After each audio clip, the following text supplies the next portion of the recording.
Voilà, bonsoir à toutes et à tous. Je vous propose donc de commencer avec quelques excuses pour ce retard. Vous êtes là pour une discussion, un débat autour des grands enjeux globaux que nous traversons. Quelle pensée écologiste en ces temps de crise? Et alors vous le voyez, et puis je crois que certains d'entre vous au moins ont eu l'information, on a un panel un peu reconfiguré, si j'ose dire, par rapport à ce qui avait été annoncé. Et évidemment, nous le regrettons puisqu'il était prévu que Florence Aubenas soit là aujourd'hui avec nous, ainsi qu'un représentant d'un parti vert des pays qu'on appelait jadis les pays de l'Est, un parti vert polonais. Et malheureusement, ni Florence ni ce représentant ne sont là ce soir, alors que ça aurait évidemment pu nous amener un regard différent, de terrain différent, de perspectives différentes par rapport, entre autres, à cette dimension particulière des crises que nous traversons, qui est la dimension liée à la crise et au conflit ukrainien. C'est dommage de ne pas les avoir, et singulièrement de ne pas avoir Florence avec nous ce soir, mais c'est clair qu'avec Jean-Marc et Isabelle, j'y reviendrai dans un instant, on a aussi des intervenants qui ont une sacrée expérience à partager. Peut-être Isabelle, tu voulais dire un mot justement sur Florence, et oui. Pas pour nous faire trop regretter, mais pour insister sur l'apport qu'elle aurait pu un peu. Merci Patrick pour ça, parce que c'est vrai que c'est moi qui l'avais contactée. On se connaît un petit peu, mais pas très très bien. C'était impossible pour elle. Elle est d'ailleurs toujours en Ukraine maintenant. Mais pourquoi j'étais intéressée, ça aurait été bien qu'elle soit là, et je vais essayer d'en témoigner, parce que je me sens assez proche en fait de sa manière de réfléchir et de penser. C'est que je pense que ce que Florence Aubenas fait et que beaucoup ont du mal à faire, c'est qu'elle inscrit dans la grande histoire du monde, elle inscrit les petites histoires des gens. Et si vous avez suivi au-delà des reportages très intéressants qu'elle fait sur la guerre en Ukraine, puisqu'elle est sur place, et elle fait des choses qui ne sont pas seulement de l'analyse macro, mais aussi des choses très vivantes qui touchent la vie des gens. J'ai lu son reportage sur la manière dont les médecins légistes essayent, avec les décédés, d'identifier comment ils ont été assassinés pour pouvoir éventuellement en faire des arguments pour la cour pénale le jour où. Et donc elle explique tout ça. C'est un peu dur, et en même temps, c'est une partie de la réalité. De l'autre côté, c'est quelqu'un qui aussi, elle a fait des bouquins fantastiques sur WeStream, là, ces femmes. Il y a eu ce film aussi sur ces femmes qui nettoient les bateaux entre Calais et l'Angleterre et qui sont surexploitées et qui ont une vie infernale. Elle s'était mise, elle a été travailler avec elle pendant 6 mois. Enfin, donc je trouve que cette façon-là de faire, moi en tout cas, elle me touche, et elle donne de la force à l'engagement que je continue d'avoir. Et je me dis que si on ne peut pas tous devenir des Florence Aubenas, mais si on parvenait tous, autant que nous sommes, comme écologistes ou proches d'écolos ou porteurs de quelque chose, de pouvoir faire mieux ce lien entre la grande et la petite histoire, je pense que ça nous rendrait aussi peut-être plus à même d'aborder les crises d'aujourd'hui. Son témoignage aurait sûrement été intéressant, j'espère, parce que ce qu'elle m'a dit, que c'était impossible pour elle aujourd'hui, mais que ce n'était que partie remise. Donc, espérons qu'on trouvera un moment pour avoir un échange avec elle, parce que je crois que c'est vraiment quelqu'un de nourrissant. Après, elle ne nous apportera pas des recettes toutes faites, mais en tout cas, elle peut nous nourrir, chacun d'entre nous, dans les engagements qui sont les nôtres. Voilà ce que je voulais dire en son nom, si je peux dire. Merci Isabelle. En tout cas, on réessayera d'inviter Florence, et on réessayera d'autant plus que cet enjeu du croisement de regards, du métissage des regards, comme tu le dis, la grande histoire, les histoires concrètes des uns et des autres, mais aussi le croisement des regards entre des réalités culturelles, géographiques, politiques différentes, c'est important. C'est important pour s'ouvrir, mais c'est aussi important pour pouvoir justement appréhender, réfléchir à ce qui nous arrive en sortant d'une réalité bien connue, peut-être parfois trop nombriliste ou trop centrée sur nous-mêmes. On a besoin de ces élargissements. Et c'est peut-être par là que je voudrais commencer avec un petit mot d'introduction. Le titre et la présentation de ce moment, de cette discussion, est directement lié à ce qui s'est passé singulièrement il y a juste 6 mois maintenant, avec le déclenchement de la guerre en Ukraine, qui nous a sans doute majoritairement surpris, qui a aussi amené une forme d'effroi avec ce retour de la guerre en Europe. Mais au-delà de cet effroi, de cette surprise, des angoisses qui sont liées à ce conflit, ce qui a sans doute frappé beaucoup d'entre nous, c'est que ce conflit est aussi une sorte de révélateur.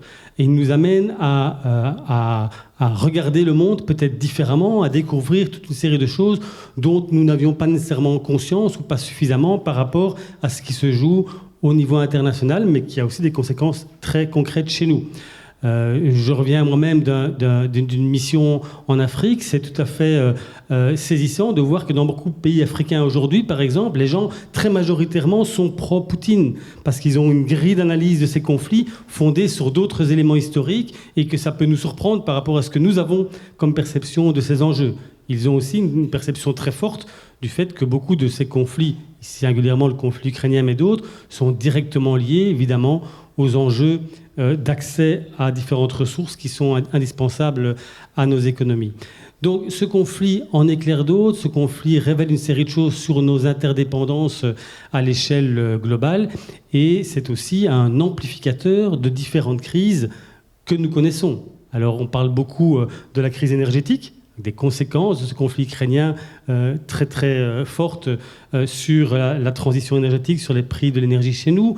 Il y a une amplification des crises autour de la sécurité alimentaire, bien plus dans d'autres pays que chez nous, mais ça peut être le cas chez nous. Il y a tous les enjeux, comme je le disais, géopolitiques sur l'accès aux ressources, sur la reconfiguration des relations diplomatiques et militaires entre les pays. Il y a des enjeux aussi qui sont intensifiés autour des questions démocratiques, avec cette confrontation avec des régimes autoritaires, mais aussi avec une amplification des dynamiques populistes dans nos pays. Donc, d'une certaine façon, ces enjeux globaux, toutes les incertitudes que cela génère, ça a aussi des conséquences très concrètes chez nous, sur lesquelles on va revenir. Et ça nous invite, nous, écologistes, ceux qui s'engagent d'une façon ou d'une autre en politique, à réfléchir.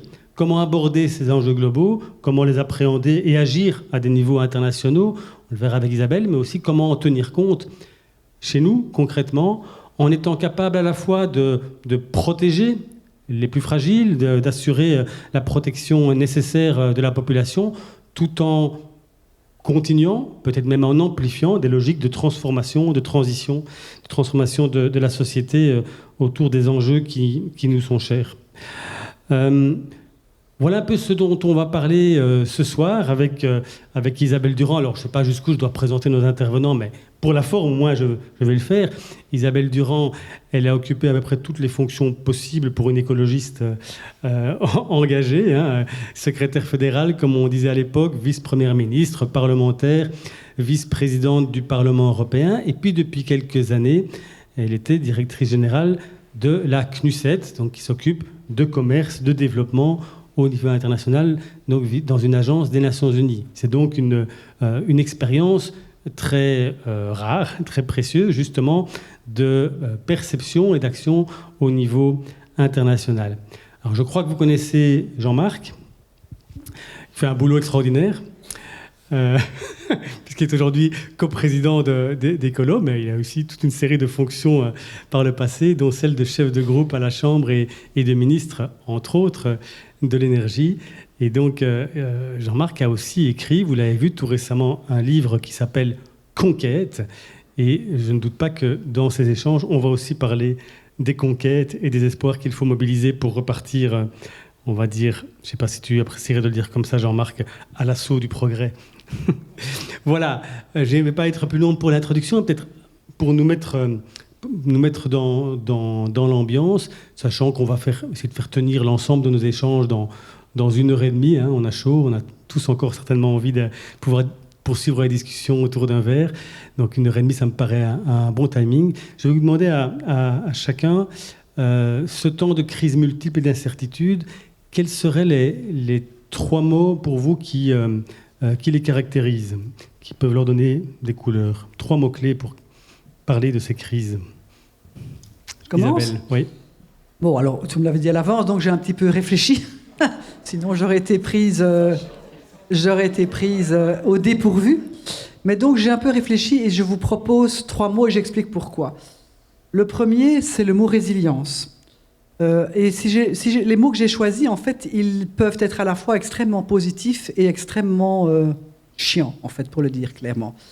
Résilience, on n'a entendu que ça. Depuis le Covid, tout le monde a parlé du monde d'après. Tout le monde a parlé de la fantastique résilience selon le secteur, etc., etc. Les citoyens qui, tout d'un coup, ont changé. Il y a des choses qui ont évidemment changé. Mais je pense que ce terme qui est à la fois un terme extrêmement positif, qui peut être extrêmement positif pour redonner je dirais, de l'énergie et repartir à partir d'un problème pour repartir à l'assaut, entre guillemets, de ce qu'on veut faire, et en même temps est un terme tellement galvaudé et tellement, je dirais, réduit parfois à des choses ou à des espoirs qui ne se réalisent pas et qui créent plutôt de la désespérance. L'autre terme auquel j'ai pensé, c'est le terme identité. Identité des peuples, identité nationale, régionale, et on voit bien aujourd'hui à quel point les crises, que ce soit celle du Covid, celle de la guerre en Ukraine, et le climat global de désaffection vis-à-vis de tout ce qui est, d'une certaine façon, une identité multiple. Je crois que chez les écologistes, on est tous plutôt convaincus que nous avons tous des couches identitaires et que c'est plutôt une chance qu'elles se multiplient. Je pense qu'on est dans un climat aujourd'hui où l'identité est perçue comme un repli ou comme quelque chose qui devient une source d'affrontement avec les autres plutôt qu'une source d'ouverture et de génération d'ouverture. Donc c'est les deux. Ça peut être très positif comme ça peut être aussi repli identitaire. Déjà maintenant et dans les années à venir. Et puis le troisième mot auquel j'ai pensé, c'est segmentation. Et c'est peut-être un peu polémique, mais bon, on est entre nous ici. Je suis de la génération, comme peut-être les plus âgés dans la salle, de ceux qui ont toujours cru que l'universalisme était la seule approche qui valait, que les droits humains, par exemple, même s'ils ne sont pas effectifs, loin de là, mais qu'un être humain est un être humain et que peu importe à la fois les différences, voire les discriminations que chacun de ces groupes de gens peuvent subir, il n'empêche, ce qui nous tient, c'est un truc universel. J'ai l'impression qu'aujourd'hui, pas seulement dans la société belge et pour partie écolo, mais aussi plus globalement, on est dans une segmentation qui est un peu dangereuse. Parce qu'autant il est important d'identifier les problèmes les uns après les autres, les uns à côté des autres, ma perception est qu'on se perd un peu dans des luttes segmentées où chacun défend un peu son bout de gras, que ce soit pouf le féminisme, que ce soit pouf l'anticolonialisme, je ne sais pas quoi, on additionne tout ça, mais en fait on l'additionne, mais ça ne s'additionne pas vraiment. Je pense que, voilà, donc la segmentation est à la fois quelque chose d'utile, parce qu'à un moment donné, pour aborder un problème, il faut bien le regarder par un bout, bon. Mais en même temps, le danger, c'est de perdre de vue ce qui, je pense, pour des écologistes qui ont une approche du monde très globale, c'est ce qu'on va discuter ce soir, perdre cette dimension universelle et se perdre dans des luttes de chapelles additionnées les unes aux autres sans qu'on ne sente exactement ce qui les lie, moi, ça m'insécurise un petit peu. Voilà. Les trois mots que je vous livrais. Résilience, identité, universalité. Jean-Marc. Bonsoir à toutes. Alors, ça fait déjà 3 mots, mais ce n'était pas mes 3 mots, mais c'était pour souligner combien je trouvais ça chouette que vous soyez là ce soir, malgré ce beau temps qui nous aspire tous dehors, être là en soirée pour discuter d'un sujet aussi sérieux et aussi important, je trouve ça à souligner. Et bonsoir aussi à ceux qui nous écouteront en décalage. Et, la radio aussi, m'a-t-on dit, différentes radios qui vont relayer ça.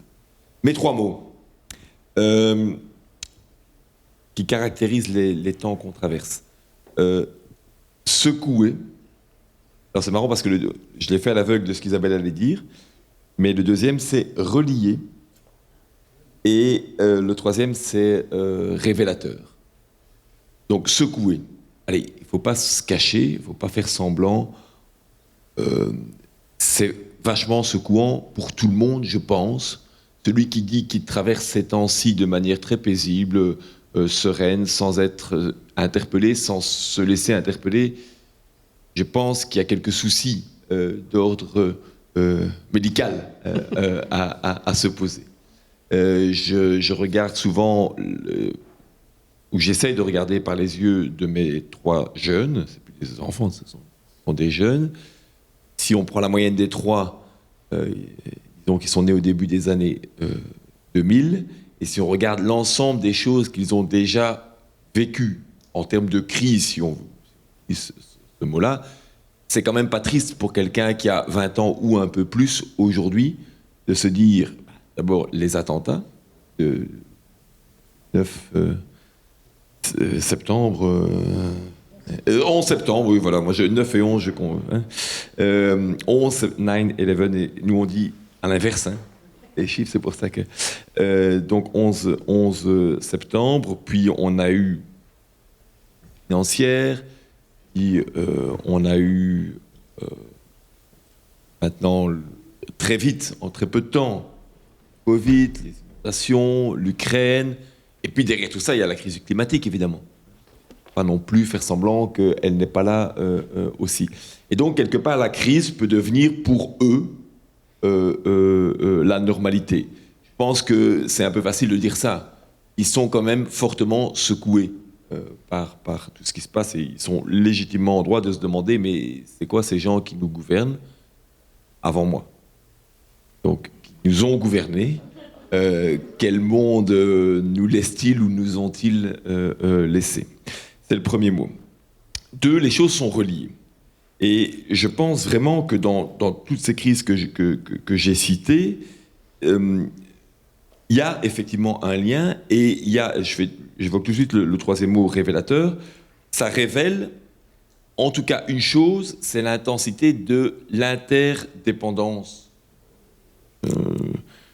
Peut-être certains l'ont découvert, d'autres l'ont ressenti, mais en tout cas, c'est réellement présent. Si on prend les 3 dernières, si on regarde le Covid et le fait que tout d'un coup, tout s'est arrêté, mais partout dans le monde, et le fait qu'on était dépendant pour des respirateurs, pour des simples masques ou pour des médicaments, et que ça n'arrivait plus, c'est quand même, je trouve, un beau élément, une belle illustration qui révèle bien cette situation.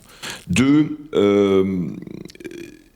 si on prend la crise ukrainienne aujourd'hui et si on voit l'impact sur l'énergie, demain sur l'alimentation, après-demain sur les emplois, etc., on voit bien aussi l'interdépendance qui se joue derrière ça.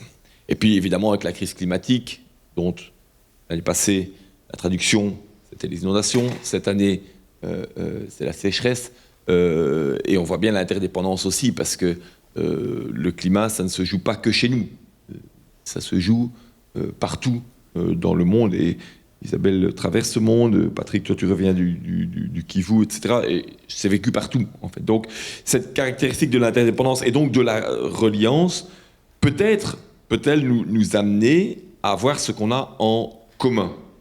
Ce qu'on a en commun pour moi, et qui est assez fondamental et qu'on doit pouvoir se redire, qui peut-être peut passer comme étant tellement évident qu'on ne le dit pas, c'est le fait d'être terrien. C'est le fait de vivre, d'habiter dans cette même maison, sur cette même planète. Et à partir de là, alors on peut créer aussi de l'interdépendance, version positive, évidemment. On doit imaginer, en tout cas, il y a un projet politique derrière ça.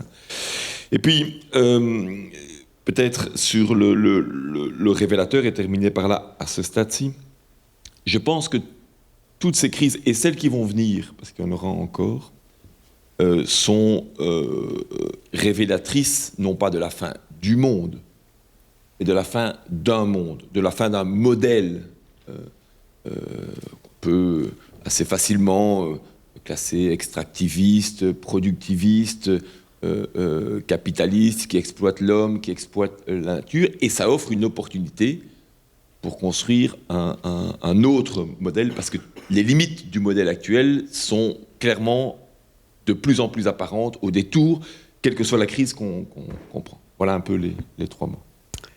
Merci Jean-Marc. Et je trouve qu'il y a un, je ne sais pas si on peut dire un paradoxe, mais quand même quelque chose qui me frappe, c'est que moi j'ai l'impression que depuis 1973, j'étais juste né en fait, on nous dit que nous sommes en crise.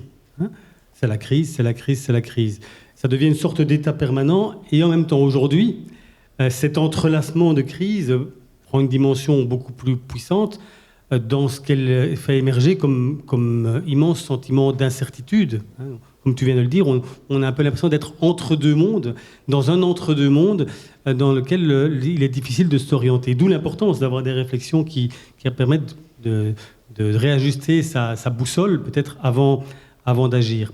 Et donc on va discuter maintenant en deux temps, peut-être d'abord en essayant de réfléchir justement à comment on peut analyser cette situation globale et trouver un cap, et puis après comment est-ce qu'on peut, de façon plus concrète, agir, y compris immédiatement, je dirais, les premiers pas que nous pouvons réaliser. Alors, Isabelle, pour commencer, quels seraient dans cet entre-là de crise, comme je le dirais, et cette actualité particulière, les enjeux qui te paraissent les plus évidents, et de quelle façon te semble-t-il qu'au niveau international, alors, on est en capacité ou pas de s'en saisir? Quels sont les outils qu'on a pour pouvoir relever ces enjeux dans le cadre de ces interdépendances qui sont de plus en plus évidentes aux yeux de tous, et en tenant compte de la diversité des points de vue, des intérêts, etc., à l'échelle internationale, puisque ces enjeux, on ne peut pas les relever seulement en pensant à nos propres aspirations immédiates ici. Donc, la question que tu poses est extrêmement vaste. Je voudrais vous donner quelques exemples, parce que je pense que c'est parfois plus parlant. Tu disais, Jean-Marc, le sentiment que nous sommes tous des terriens. Est-ce qu'aujourd'hui, au Kivu, ou au Vietnam, ou je ne sais où, on pense de la même manière que nous sommes tous des terriens? Sans doute, mais je pense que la perception de ce que veut dire être terrien et ce que ça implique, si on veut aussi, je dirais, préserver cette planète, est extrêmement différente. Et donc je ne vous fais pas le laïus que vous avez certainement très très bien compris par vous-même, vous n'avez pas besoin de moi pour ça, de savoir que, évidemment, dans une bonne partie de pays pauvres, ou plus pauvres que le nôtre, et dans les économies du Sud, qui ont été colonisées par les économies du Nord pendant toute une période, la perception il faut faire un effort pour l'environnement, elle existe, parce qu'ils sont, eux, victimes de tous les problèmes que nous connaissons bien avant nous, inondations, etc., ils connaissent depuis longtemps, déplacement de population, etc., mais par contre, en termes de responsabilité et d'action, ils n'ont pas tout à fait la même perception que nous, puisque eux pensent qu'évidemment, ils ne sont pas très responsables, que nous le sommes tout à fait, puisqu'on sait bien que les émissions de gaz de CO2 sont des émissions liées à l'activité humaine et à l'activité singulièrement industrielle, et au modèle dont tu as parlé, qui s'épuise. Donc, ils ne sont pas inconscients de la perte de ressources, de la perte de biodiversité, de tout ce qu'ils vivent comme phénomènes extrêmes, etc. Mais sur la manière de les aborder et de les solutionner, on n'est pas nécessairement d'accord. Ce n'est pas pour rien que les COP n'aboutissent pas à des résultats spectaculaires. Et je vous donne un exemple concret. Je l'ai évoqué cet après-midi dans le petit groupe qu'on a eu de discussion, nous sommes tous convaincus qu'une bonne solution, ou un bon outil, pourrait être d'avoir une taxe CO2 sur un certain nombre de produits qui seraient taxés en fonction des émissions de CO2 qu'ils ont produits, que ce soit à la production, au transport ou à la distribution de ce dit produit. Logique. Ce serait pas mal que tous les produits soient calculés avec leur éco-score et, je dirais, taxés pour donner vraiment une efficacité, une influence au choix du consommateur et aussi au choix du producteur. Très bien. Vous parlez de ça dans des pays en développement, évidemment, qui ne sont pas du tout contents. Pourquoi ? Parce que eux, depuis des années, depuis 20 ou 30 ans, et singulièrement ces 20 dernières années, on leur a dit qu'ils devaient exporter, que le commerce international était la clé de leur développement. Ce qui est d'ailleurs partiellement vrai, parce que les petites économies fermées, elles ne vont jamais pouvoir satisfaire aux besoins de leur population. Et donc, on leur a dit exporter, et ce qu'ils ont fait, souvent d'ailleurs en ayant du mal à entrer dans le marché européen avec leurs produits. Et maintenant, on leur dirait, comme nous, on a bien, entre guillemets, profité. Quand je dis profiter, les écologistes n'ont jamais vraiment défendu le modèle de globalisation tel qu'il existe aujourd'hui, mais enfin, il est là, et indirectement, nous en avons tous profité. On a acheté des produits pas chers, on a diminué le coût d'un certain nombre de choses, on a vécu plutôt confortablement, surtout les gens de ma génération, peut-être pas tes enfants et certainement pas mes petits-enfants, mais néanmoins, on a profité de ça, et donc quand on tire l'échelle, quand on arrive en haut, c'est un peu... Ils le vivent pas bien. Donc moi, là où j'étais, dans l'organisation où j'étais, nous avons fait une modélisation en essayant de voir, tiens, mais que donnerait une taxe CO2 pour les pays en développement, pas seulement pour l'industrie européenne, parce que les Européens, ils réfléchissent à ça du point de vue de l'Europe, mais les Européens, ils sont aussi un peu européocentrés, ils pensent à nous, les 450 millions d'Européens, mais ils ne pensent pas nécessairement à l'effet des mesures qu'ils prennent par interdépendance sur le restant du monde. Et donc le restant du monde, évidemment, il y a de tout là-dedans. De tout là-dedans, je fais très court, mais il y a la Chine qui est classée dans les pays en développement. Mais enfin, bon, est-ce qu'on peut parler de pays en développement quand on a le plus grand géant commercial du monde? On a là-dedans l'Inde, qui est après la Chine, le pays le plus peuplé au monde. Donc, et puis on a des pays qui souffrent d'un niveau de pauvreté gravissime et qui leur empêche d'avoir, je dirais, le niveau de dignité qui fait que les gens ont envie de s'investir sur place et peut-être pas de bouger, peut-être pour venir d'ailleurs chez nous. Et donc, c'est pas facile de regarder la perception d'être terrien et des solutions qu'il faut engager selon de où on regarde. Et je me dis que, évidemment que nous, Belges, Européens ici, et a fortiori écolos, qui participent à des majorités, c'est pas toujours l'exercice simple, et doit répondre aux attentes des citoyens d'aujourd'hui, d'ici et maintenant. Et vous connaissez comme moi le double standard. Vous n'allez quand même pas accueillir des Ukrainiens et leur donner 1500 balles au CPAS alors qu'il y a des tas de gens qui ne l'ont pas. C'est quand même pas illégitime comme questionnement, même si c'est tout à fait illégitime parce qu'il n'est pas, les Ukrainiens ont droit à cette protection temporaire, évidemment, et à ce que ça implique financièrement. Et donc, dans cette double situation, nous, écologistes, on doit à la fois répondre à la préoccupation de ceux qui voient le compteur de la pompe à essence afficher des prix terribles. Et, comme on le disait cet après-midi, quand bien même on aurait une taxation ou une limitation de la taxe sur les carburants qui ferait qu'ils seraient moins chers, vous diminuez de 50 cents, les gens vont dire que ce n'est pas assez parce que leur pouvoir d'achat est en danger. Et vous avez vu qu'en France, on a diminué le prix de l'essence, les gens demandent qu'on en fasse plus, parce que ça ne rattrape jamais l'inflation telle qu'elle existe aujourd'hui. Donc tout ça pour dire que je crois que vraiment, les solutions ne sont pas les mêmes selon de là où on regarde. Est-ce qu'on peut se contenter ou regarder à partir d'ici, en devant donner des réponses relativement immédiates et urgentes à des gens qui en ont besoin, à en même temps engager la réflexion globale sur l'avenir du monde, sans pour autant prendre en considération ce que d'autres vivent, dont ils sont à la fois les acteurs et les victimes, mais peut-être d'abord les victimes et puis les acteurs. Et quand on est une victime, c'est difficile de devenir un acteur positif. C'est plus facile de devenir un acteur positif quand on a eu la situation positive et qu'on accepte de revoir un certain nombre de modèles. Quand on n'a pas eu accès aux modèles, allez dire, et vous avez ça avec des populations précarisées chez nous aussi, de leur dire, écoutez, c'est fini parce qu'on a fait ça, nous on a eu tout ça, mais vous ne l'aurez pas parce qu'on va changer. Et en même temps, on doit changer. Et on doit changer, si possible, le plus vite possible. Mais le vite n'existe pas.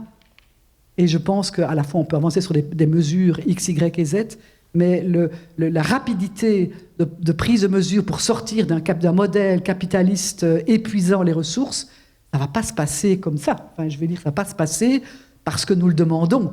Ça passera aussi au travers de l'équation économique. Et ça, j'en suis vraiment intimement convaincue. Tant que, dans les 5 dernières années, à discuter toutes ces questions avec des acteurs privés et publics, tant que les acteurs économiques, je ne parle pas de Bruno Coleman, je m'en fous de Bruno Coleman et de ce qu'il raconte, et qu'il était libéral et qu'il ne l'est plus, c'est son problème d'une certaine façon.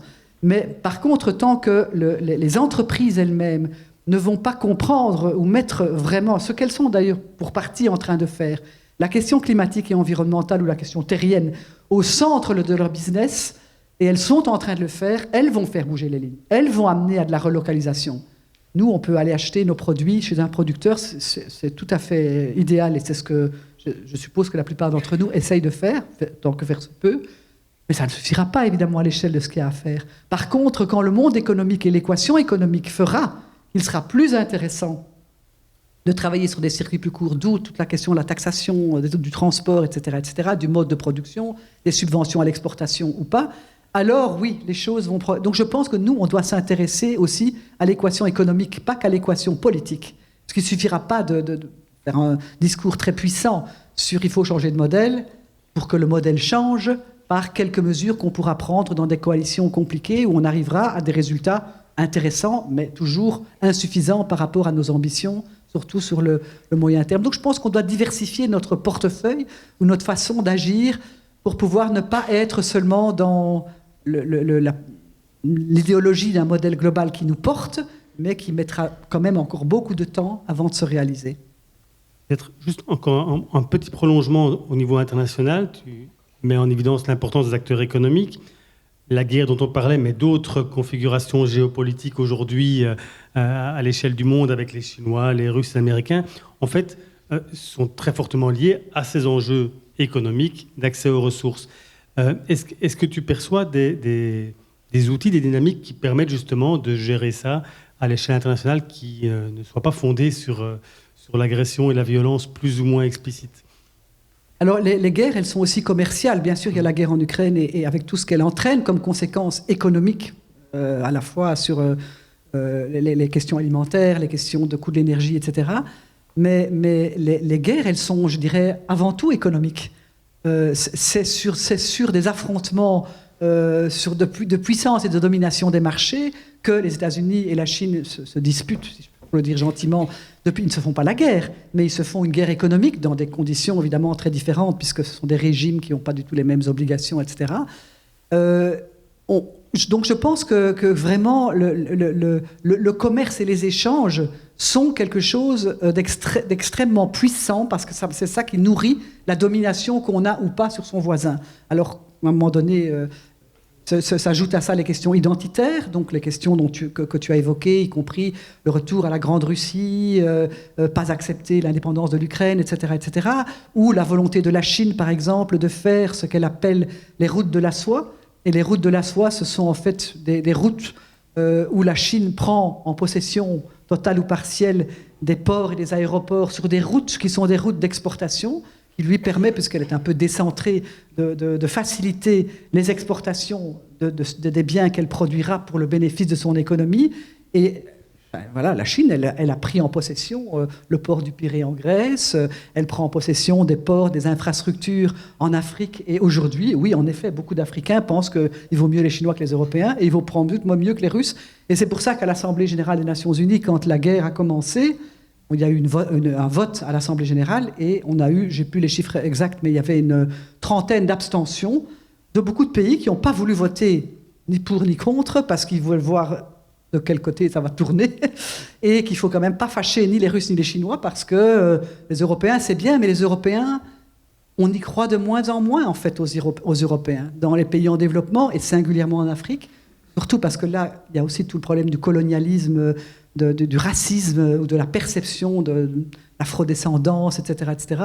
Et là, je pense que les Européens, ils en ont marre. Et donc, si les Chinois et les Russes leur offrent des choses identiques, même si les Européens viennent avec des valeurs, ils viennent avec des trucs sur les droits humains, sur l'environnement, sur la taxe CO2, sur un tas de bazar, les autres, ils viennent pour rien. Donc, c'est quand même plus... Donc, on doit composer avec tout ça dans des escalades qui sont des escalades économiques et de domination, qui ne passent pas nécessairement par de la violence guerrière au sens des armes, mais une certaine guérilla économique qui est très difficile à réguler, que ce soit au sein du G20, du G7... et l'Union européenne, elle, hélas, et c'est une Européenne convaincue qui parle, et je n'ai pas changé d'un iota, mais je pense qu'elle a du mal à afficher son pouvoir et sa force dans ces guérillas économiques et commerciales. Jean-Marc. Patrick, oui. Oui. Parce que, en fait, tu pourrais presque raconter comment cette guerre en Ukraine, d'une part, mais peut-être aussi l'intensification de la prise de conscience des enjeux climatiques, en fait, ont modifié le contexte politique belge aussi, à un moment donné. Il y a eu une sorte de nouveau contexte qui a été créé avec une série de réajustements qui ont dû être faits, peut-être d'autres qui sont nécessaires. Et donc, comment est-ce que tu perçois ça, en ce compris, cette difficulté, dans ce contexte-là, de devoir articuler la vision à long terme et ce qui donne l'impression d'être sans cesse plus urgent en termes de gestion de crise, justement. Et je peux repartir du premier mot que j'avais retenu, à savoir on vit des temps secoués. C'est un peu comme un bateau sur la mer et en pleine tempête, et une tempête vraiment énorme et rapide aussi, parce que... oui, oui. Ou comme les inondations, il y a un an, ça tombe... Bon. Et on ne peut pas toujours avoir prévu, même si on sait qu'il y a un risque, etc. Donc, je pense que ce qui est important pour le marin qui est sur son bateau, en plein milieu d'une tempête, c'est d'abord et avant tout de savoir où il veut aller. Quel est le cap qu'il se donne. Et ce cap, pour moi, alors peut-être ça relie à ton mot universalité, il reste valable où qu'on soit sur la Terre.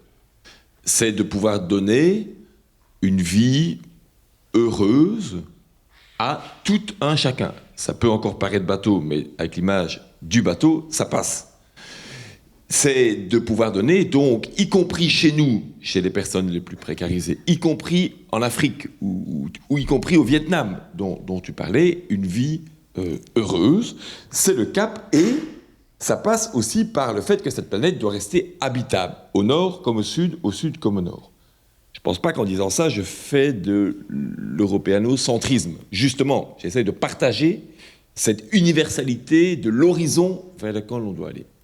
Mais nous, comme écologistes, on n'a pas seulement un horizon, on a aussi une boussole qui dit que, qu'on soit au sud, qu'on soit à l'est ou qu'on soit à l'ouest, elle nous guide vers ce cap avec une orientation forcée, avec des valeurs, avec la question de la solidarité, les enjeux de transition juste, comme on aime le dire et comme on aime le répéter.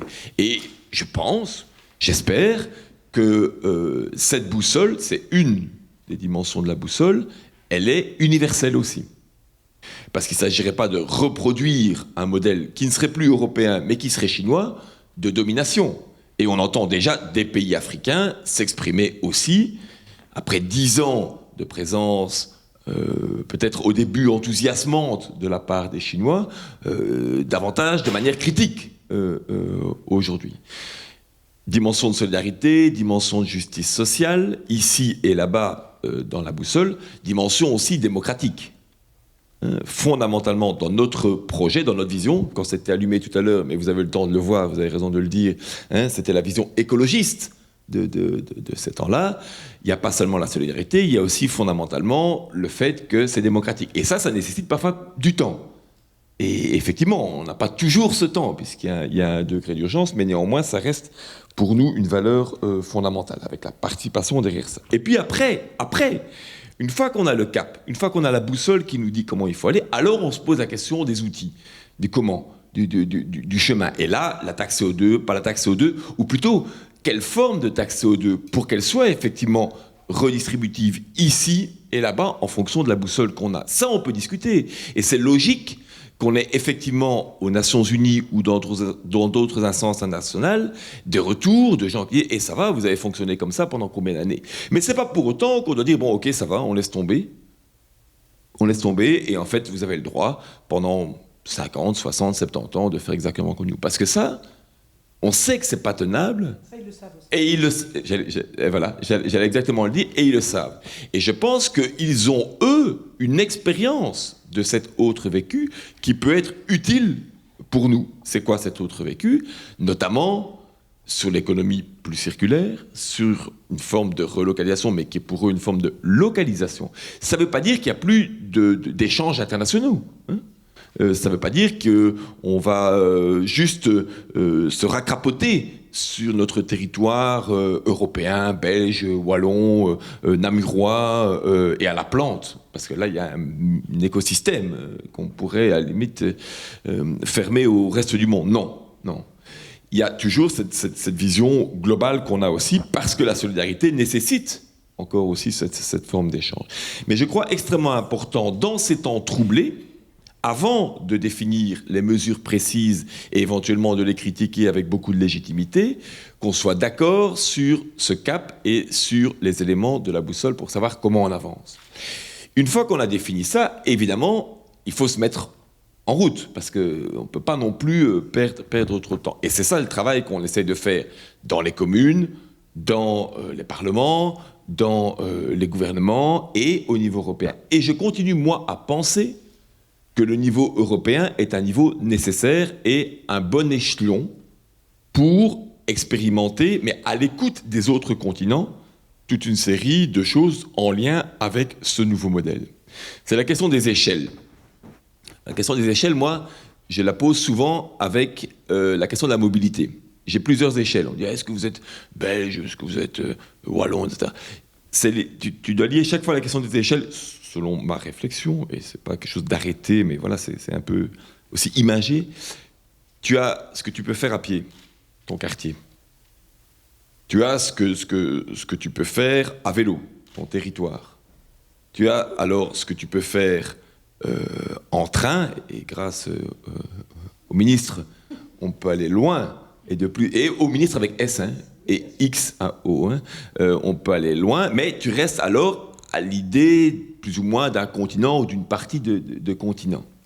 Et à partir de là, tu te dis, sur ces 3 dimensions-là, tu construis quelque chose, à partir de ta capacité de te déplacer. Je sais bien qu'il y a aussi des déplacements intercontinentaux, etc., mais 450 millions d'habitants, tu l'as dit, c'est déjà une réalité, je pense, assez importante pour imaginer cet autre modèle dans lequel on veut aller avec le cap qu'on s'est donné ici. Prenons la question de l'énergie, mais je risque d'être trop long. Prenons la question de l'énergie. Mon quartier seul ne peut pas s'en sortir. Pas suffisamment de vent, pas suffisamment de soleil, pas suffisamment d'uranium, pas suffisamment de pétrole donc, c'est sûr. Mon territoire seul non plus.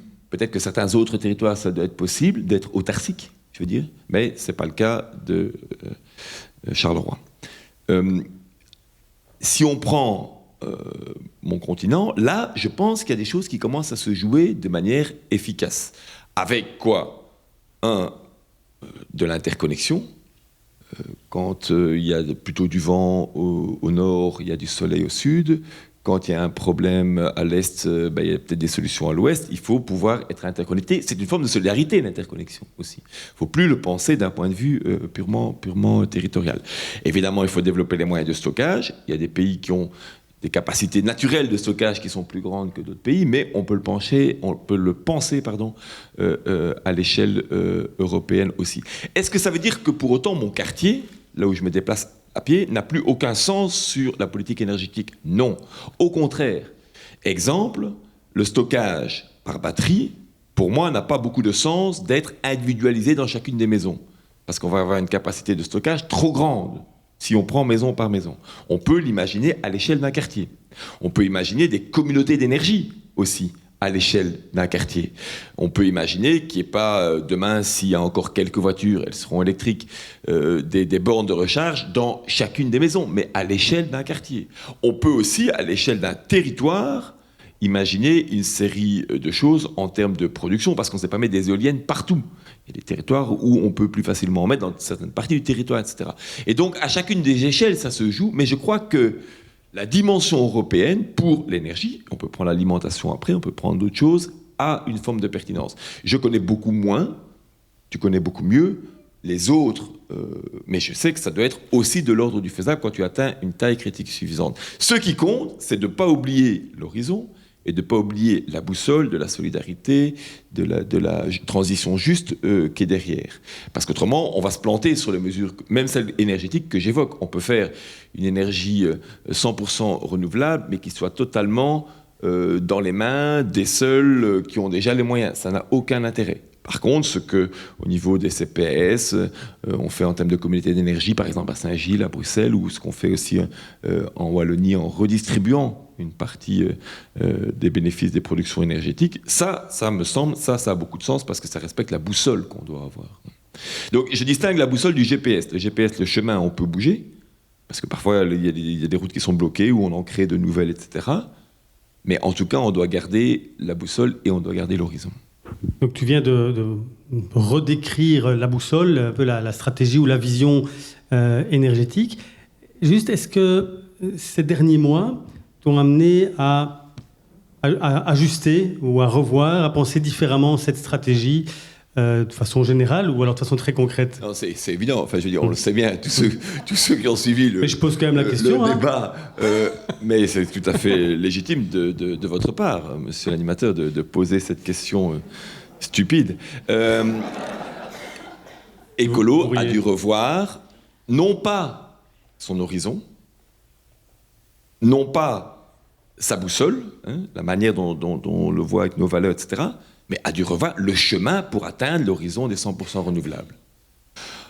On a dû revoir notre position sur la période de transition par rapport à 2 réacteurs nucléaires. Oui. Et on a dû le revoir à cause des conséquences du déclenchement de la guerre en Ukraine. Et on l'a revu d'initiative, c'est-à-dire avec Groen, on a communiqué avant que les autres ne nous l'imposent. Bien entendu qu'il y avait déjà un rapport de force, faisons pas semblant. Mais on a fait le choix de le faire savoir parce que c'est nous-mêmes qui intégrons ces éléments qui se modifient dans le contexte. C'est extrêmement important, je considère en tout cas, on peut avoir le débat après, qu'un parti politique puisse de lui-même assumer ce genre de modification du chemin.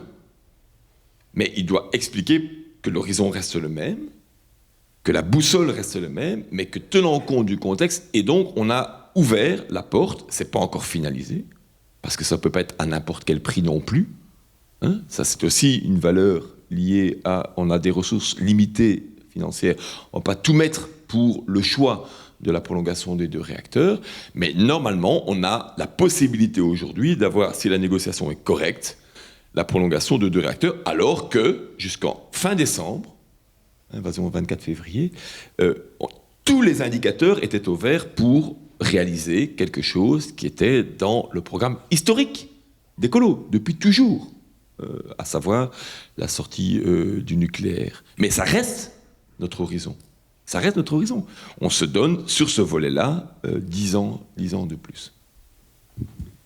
Merci. Alors, je voudrais encore revenir un tout petit instant sur cette question de l'accès aux ressources. Je l'ai évoqué tout à l'heure, il y a énergie avec les hydrocarbures et c'est le gaz, le pétrole, le charbon, etc. Mais il y a aussi toutes ces ressources minières qui sont, entre autres, indispensables à la transition. Voilà, le cobalt, le coltan, le cuivre, le germanium, le lithium, toutes ces matières pour lesquelles aujourd'hui il y a des grandes tensions. Comment est-ce que vous voyez une approche qu'on pourrait qualifier d'écologiste et donc de solidaire par rapport à cet enjeu énorme qui est de permettre à l'ensemble de nos économies, donc aussi à la nôtre ici en Wallonie, d'avoir accès à ces ressources dans un contexte aussi compétitif? Est-ce qu'il y a une vision écologiste que vous pouvez esquisser en la matière? Bon, ben, je pense que je partage évidemment à 200% la boussole et les chemins, etc. Et le fait qu'on devrait être dans une approche totalement solidaire et partagée, justement partagée. Mais donc on est sur le comment, vu la situation d'aujourd'hui. Et sur la question des ressources, je vais plutôt prendre celle de l'alimentation pour commencer plutôt que celle des ressources minières. Parce que c'est pas si simple en fait. Il y a pas mal de pays dans lesquels on dispose de toutes les ressources pour pouvoir alimenter tout à fait convenablement toute la population, sans aucun problème. Et d'ailleurs, à l'échelle, Olivier Descuteur dit ça régulièrement, à l'échelle du monde, le problème n'est pas la production, c'est l'accès au territoire et l'accès aux terres, et c'est pas la quantité, même si la démographie mondiale augmente. Bon. Mais donc, si vous regardez certains pays, en fait, en Afrique, par exemple, on importe selon les pays, jusqu'à 75% de l'alimentaire. Importation de 75% de matières alimentaires. Ce qui est évidemment absurde, d'une certaine façon, puisqu'on peut produire localement. Pourquoi est-ce que c'est comme ça ? C'est comme ça pour différentes raisons. C'est comme ça parce que, d'une part, on a le modèle, le fameux modèle dont on voudrait sortir petit à petit, est un modèle qui a poussé à subventionner le fait que nous exportions, nous les Européens, nos propres produits et que nous achetions chez eux à très bas revenus, à très bas prix, des produits que nous transformons. Les pays les plus pauvres, je ne parle pas de la Chine, et encore, ce n'est pas toute la Chine, mais les pays les plus pauvres ne transforment pas les produits. Ils ont la ressource, mais ils ne font pas la transformation. Or, en économie, la transformation, c'est ce qui rapporte. C'est là qu'on fait de la valeur ajoutée. Il n'y a pas de valeur ajoutée chez eux.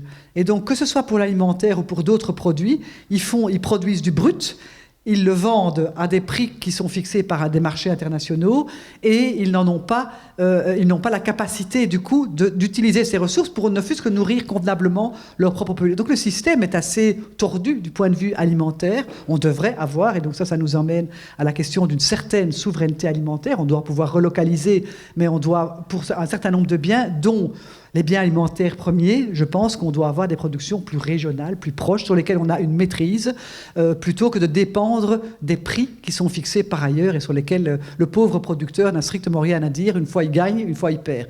Et plus souvent il perd qu'il ne gagne d'ailleurs.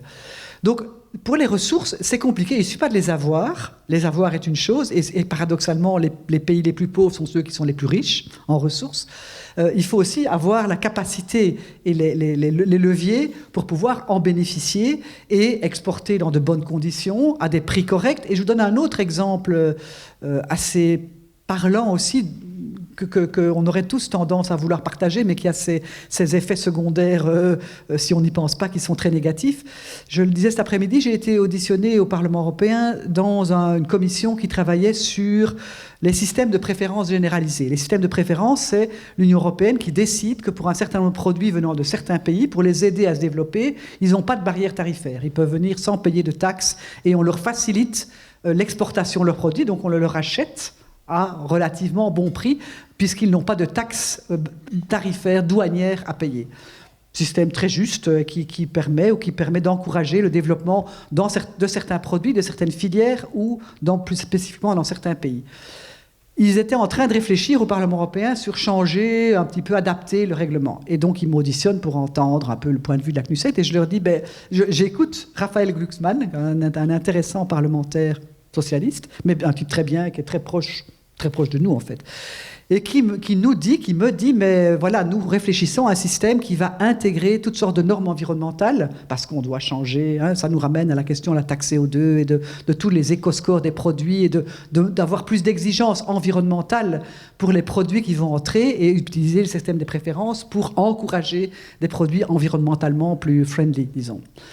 Et je suis évidemment d'accord, mais je lui explique alors quand même, c'est un peu difficile pour une écologiste, mais j'étais dans ma fonction aussi. Je dis, je suis d'accord avec vous sur l'idée, mais réalisez bien que si vous faites ça et si vous mettez des conditionnalités environnementales de plus en plus grandes, vous allez surtout, quand on dit conditions environnementales, il faut le certifier. Un producteur qui dit que, je ne sais pas, c'est tous les trucs de Max Havelaar et compagnie, il y a une certification pour dire que ces produits sont objectivement, sinon c'est n'importe quoi, mais la certification, elle a un coût. Elle coûte au producteur. Et donc, je lui disais, écoutez, si vous voulez faire du développement, vous allez surtout, si vous allez trop loin dans l'aiguille de la boussole vers l'environnement, vous allez surtout pénaliser les plus petits producteurs qui ne savent pas payer la certification et qui vont perdre l'accès à un marché qui leur permettait de se développer, de faire travailler des gens, de faire vivre des gens. Donc, il faut être attentif que l'écologie ne devienne pas, je dirais, punitive, comme elle peut parfois l'être pour les personnes les plus précaires et chez nous, mais aussi pour des régimes ou des coopératives, ou toutes ces petites coopératives qui n'ont pas beaucoup de revenus, mais qui sont peut-être des niches, ont besoin de pouvoir exporter chez nous et donc de ne pas être, entre guillemets, pénalisés par le coût de certification qui vont rendre impossible l'arrivée de leurs produits sur nos marchés. Donc, c'est pour vous dire que parfois une bonne idée, une idée tout à fait juste, qui va tout à fait dans la boussole qu'on vient de définir, elle a aussi ses effets pervers. C'est comme la taxe CO2, il faut alors je dirais le calculer, ou le diriger, le modéliser en fonction de secteurs, etc., pour éviter, il n'y a jamais zéro effet secondaire, ça n'existe pas, le monde parfait, c'est pas pour demain, mais on peut en tout cas minimiser les impacts négatifs et au contraire encourager ou réfléchir à la question des certifications, parce qu'on voudrait tous que les niches genre Oxfam et compagnie deviennent la norme. Bon, on est loin du compte, encore avant que économiquement la manière de produire des coopératives devienne le modèle global. Il y a encore du chemin, mais ça fait partie des chemins. Et si on veut encourager ces chemins, il faut essayer de ne pas les pénaliser avec des bonnes intentions, mais qui ne calculent pas l'effet secondaire qu'elles peuvent avoir. Et ça me rappelle quelque chose que José Darras m'a dit il y a 30 ans. Avant-guerre. Oui, avant-guerre d'Ukraine, oui. Oui, c'est un drôle d'humour. Mais donc, qu'en fait, et c'est ce qui caractérise aussi la boussole écologiste, c'est la boucle de rétroaction, comme dit José. Et il a parfaitement raison. Moi, c'est ce qui m'a toujours motivé, c'est d'avoir une approche tout à fait systémique, où une chose qu'on fait avec une excellente intention, un excellent projet, va avoir, qu'on le veuille ou non. Alors après, la rétroaction peut être faible, et alors tant pis, ça fait partie des externalités qu'on ne peut pas éviter. Mais parfois, la boucle de rétroaction doit nous interroger aussi pour nous permettre de faire quelque chose qui ne soit pas uniquement centré sur un effet immédiat, rapide, sur quelque chose qui nous apparaît juste, mais qui peut avoir des conséquences qui se retournent, je dirais, non seulement contre nous, mais contre le projet que l'on porte et la solidarité ou la justice plus distributive qu'on voudrait mettre en place. Et tu vois, Isabelle, par rapport à l'exemple que tu donnes face à Glucksmann, qui t'interpelle de manière très juste, très pertinente, la solution me paraît assez évidente, c'est de dire, c'est à l'Europe à financer la certification. De telle sorte que alors tu mets, comme ils aiment dire, Greenfield, tout le monde au même niveau, et avec le fait que les petits producteurs ne sont pas pénalisés par ça. Donc, ça veut dire qu'on peut garder le cap, qu'on doit rajouter une dimension, mais qu'en fait, l'outil resterait valable si on prend en compte les conditions nécessaires pour que chacun y ait accès, quelle que soit sa taille. On vit la même chose avec l'AFSCA en Belgique, par moment. Je ne veux pas faire de parallélisme facile, mais les petits producteurs aussi, tu vois. À une autre échelle, c'est la même chose. Avec, au-delà du financement, la grande importance de connaître les réalités, la diversité des réalités locales, de pouvoir partir de ces dynamiques-là pour ne pas inventer des normes, des modèles de certification dans des bureaux à Bruxelles sans cette connaissance plus fine. Juste pour vous dire, parce que ça j'ai découvert aussi, je ne vais pas faire comme si j'étais une spécialiste innée de ces questions, je les ai apprises les 5 dernières années, le nombre de ce qu'on appelle les mesures non tarifaires, donc tout ce qui permet, qui n'est pas des taxes, mais qui est des mesures qui permettent l'importation de produits. On a raison de se protéger avec des produits, des règles phytosanitaires. J'ai rencontré, par exemple, au Pérou, une entreprise fantastique, et c'était pas Oxfam et compagnie, c'est le secteur privé pur, mais une petite entreprise, 50-60 personnes, donc c'est déjà pas si petit, mais voilà, qui travaillait sur les compléments alimentaires, parce qu'au Pérou, ils ont une biodiversité fantastique, et donc ils peuvent faire des compléments alimentaires qui sont très demandés, je dirais, dans nos pays, mais ils ne parviennent pas, depuis des années, à entrer dans les nouvelles règles de l'Union européenne qui s'appellent Novel Food, qui est les nouveaux aliments. Ils ne parviennent pas à satisfaire aux conditions. Et on ne leur paye pas, entre guillemets, les moyens, on ne leur donne pas les moyens de pouvoir accéder par, je ne connais pas le truc dans le détail, mais ce qu'ils m'ont expliqué en tout cas, c'est que l'accès au marché européen était impossible par le nombre de règles qu'on a mises et qui, nous, à la CNUSET, on a une banque de données de milliers, faut dire, de milliers de mesures non tarifaires. Donc, une petite coopérative qui veut exporter, je ne sais pas moi, en Belgique ou en Angleterre, non, ils sont plutôt dans l'Union européenne. Mais enfin bon, peu importe, de toute façon, nous, on ne tient pas compte de l'échelon européen, c'est pour chaque marché, on a une liste. Je vous assure que c'est impressionnant. Quand on regarde ce qu'une entreprise de n'importe quel pays, et surtout si elle est petite dans un pays où c'est difficile de lancer un projet d'industrialisation parce que les compétences n'y sont pas toujours, parce que le soutien de l'État n'y est pas non plus. Quand je vois ce à quoi ils doivent correspondre, il y a juste de quoi dire qu'on ne le fera jamais. Et qu'on va faire alors de l'économie de subsistance. Et l'économie de subsistance, c'est l'économie qui ne fait pas subsister, en fait. C'est-à-dire celle qui permet peut-être de vivre comme on vivait par le passé, mais il ne faut quand même pas croire que partout, tout le monde a un GSM dans le monde, à peu près, pas tout le monde, mais presque tout le monde a un téléphone. Presque tout le monde n'a pas une bonne connexion Internet, mais tout le monde a accès à de l'information, ça c'est sûr. Et là, singulièrement, la jeune génération, elle n'est pas absente de voir ce qui se vit ici, ailleurs, aux États-Unis, en Australie, je ne sais où, enfin bon. Et donc, on ne peut pas leur cacher que, ils voient bien. Et donc, c'est très compliqué aujourd'hui d'imposer par des règles mal calibrées ou qui ne prennent pas en considération l'ensemble des problèmes auxquels sont confrontés les producteurs qu'on voudrait permettre de produire pour qu'ils soient autonomes. On n'aurait même plus besoin d'aide au développement. D'ailleurs, entre nous soit dit, la diaspora, je ne sais pas si vous savez ça, mais les diasporas, donc les gens qui viennent des pays en développement et qui vivent au nord, entre guillemets, ramènent beaucoup plus d'argent que la coopération au développement, hein. Donc, c'est ce qu'on appelle, je ne sais pas comment on dit ça en français, remittances, donc c'est l'argent que chaque immigré, quelque part, envoie à sa famille, parce qu'il ne l'envoie pas à son gouvernement, hein. Il l'envoie à ses proches.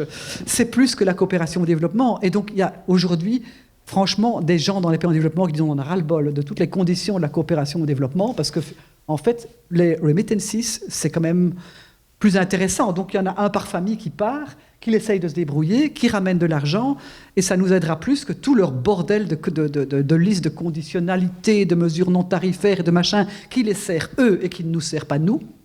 Je force le trait, évidemment, parce qu'on doit faire court, mais c'est une réalité qu'on doit aussi entendre dans nos chemins et dans la boussole qui est la nôtre. Merci Isabelle. Et peut-être juste préciser que si partout dans le monde, grâce au téléphone aujourd'hui, n'importe qui a accès à l'information, n'importe qui a aussi beaucoup accès à la désinformation, et c'est un des enjeux démocratiques auxquels nous sommes confrontés. On a un peu essayé de souffler sur ce grand brouillard des crises, des incertitudes, mais à travers tout ça, Jean-Marc, est-ce que toi, tu vois aujourd'hui des signes d'espoir ? Mais oui, Patrick. Ah. Allez, ne fût-ce que par la prise de conscience. Alors, je sais que il y a eu plusieurs phases dans la manière dont le Covid a été vécu.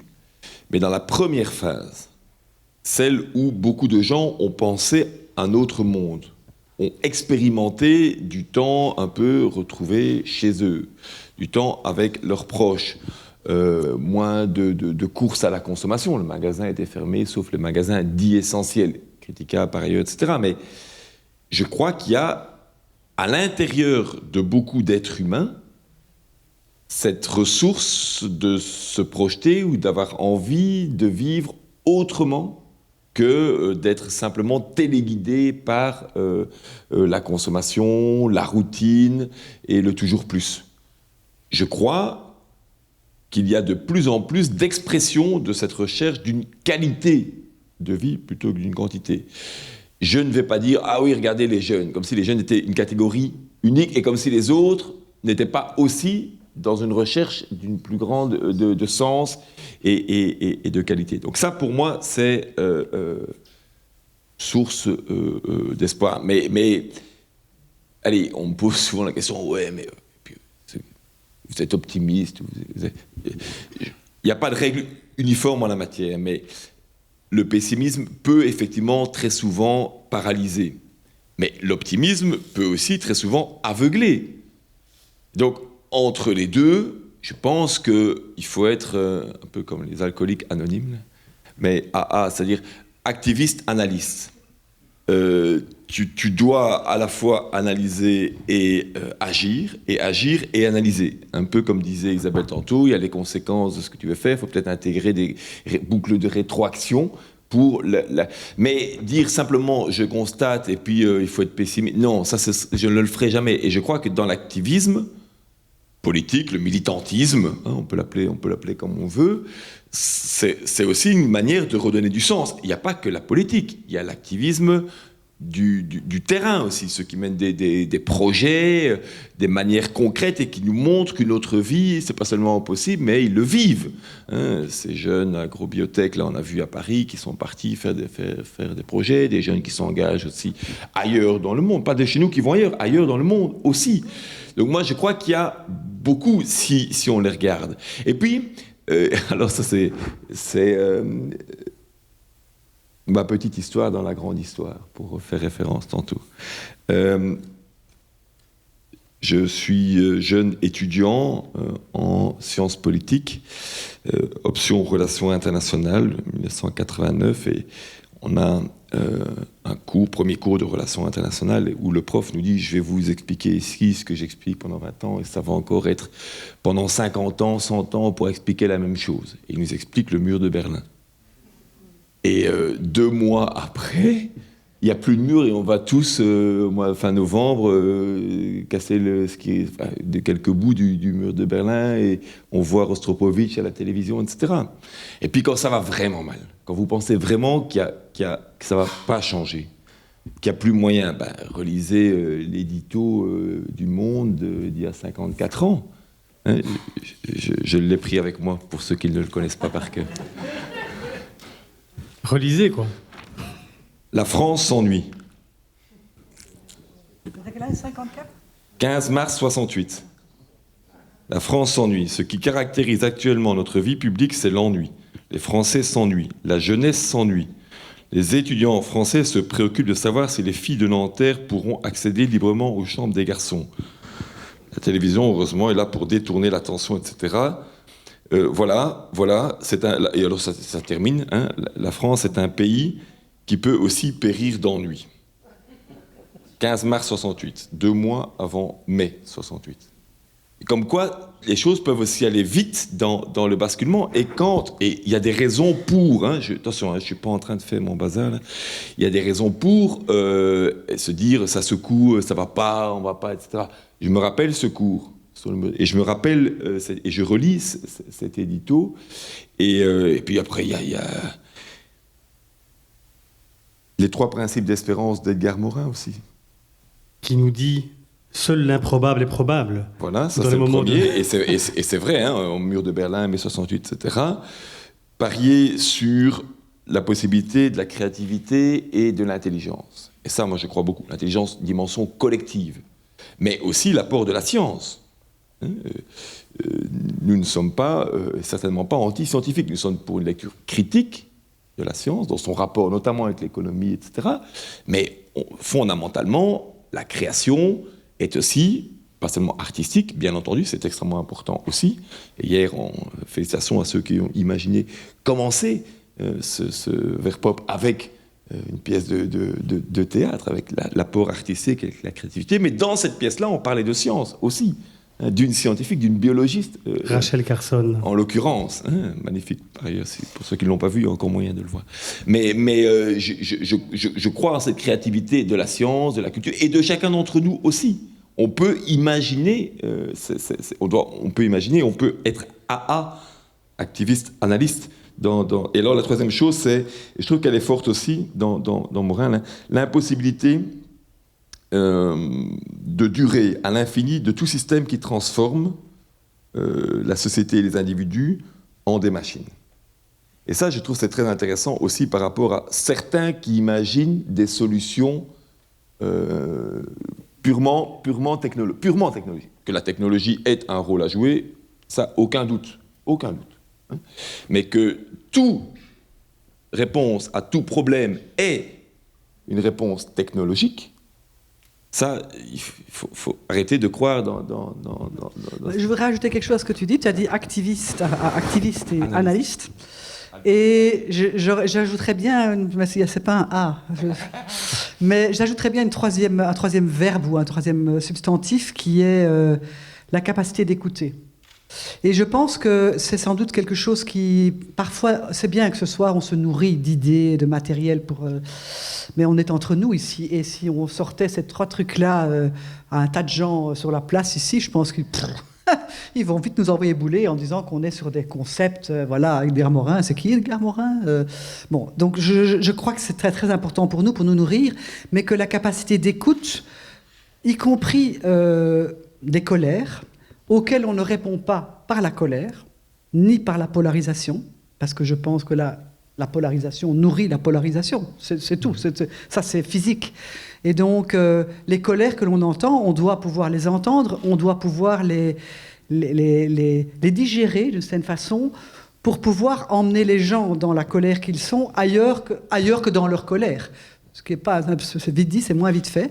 Mais je pense que cette grille-là, on doit aussi l'avoir en tête, parce que sinon, on reste dans une bulle qui est une bulle sympathique et utile, qui n'est pas seulement la bulle des écologistes, qui est la bulle des gens qui sont analystes, etc.